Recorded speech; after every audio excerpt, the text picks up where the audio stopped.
Brève explication concernant le Livre de Mormon. Le Livre de Mormon est constitué des annales sacrées de peuples de l'Amérique ancienne et était gravé sur des plaques de métal. Le livre a été compilé à partir des sources suivantes. Les plaques de Néphi, qui étaient de deux sortes, les petites plaques et les grandes plaques.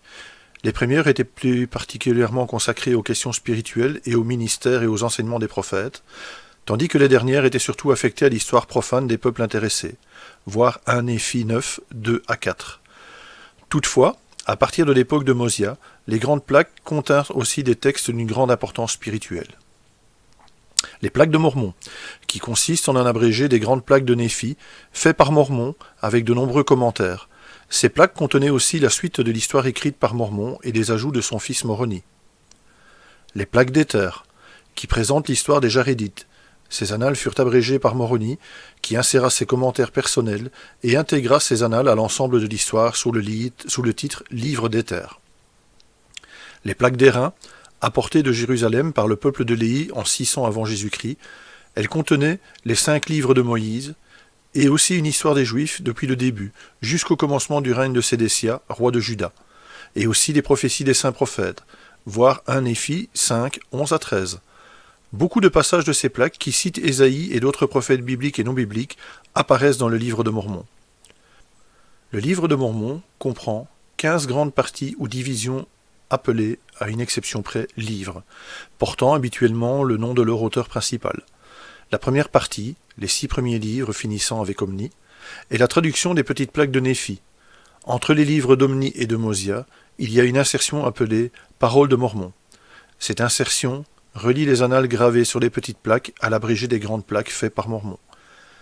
La partie la plus longue, de Mosia à Mormon, chapitre 7 inclus, est la traduction de l'abrégé des grandes plaques de Néphi fait par Mormon. La partie finale, de Mormon, chapitre 8 à la fin du volume, fut gravée par Moroni, fils de Mormon, qui après avoir terminé les annales de la vie de son père, fit l'abrégé des annales jarédites, sous le titre Livre d'Éther, et il ajouta plus tard les parties connues sous le titre Livre de Moroni. En ou vers 421 après Jésus-Christ, Moroni, dernier des prophètes historiens néphites, scella les annales sacrées et les cacha pour le Seigneur, pour qu'elles parussent dans les derniers jours, comme le prédit la voix de Dieu, par l'intermédiaire de ses prophètes d'autrefois. En 1823 de notre ère, ce même Moroni, qui était alors ressuscité, rendit visite au prophète Joseph Smith et lui remit plus tard les plaques gravées. À propos de la présente édition, la page de titre originale qui précède immédiatement la table des matières est tirée des plaques et fait partie du texte sacré. Les introductions qui ne sont pas en italique, comme dans 1 Néphi, et juste avant le chapitre 9 de Mosia, font aussi partie du texte sacré. Les introductions en italique, comme les chapeaux de chapitre, ne font pas partie du texte, mais sont des aides à l'étude ajoutées pour faciliter la lecture. De petites erreurs dans les textes se sont perpétuées dans les précédentes éditions anglaises du Livre de Mormon.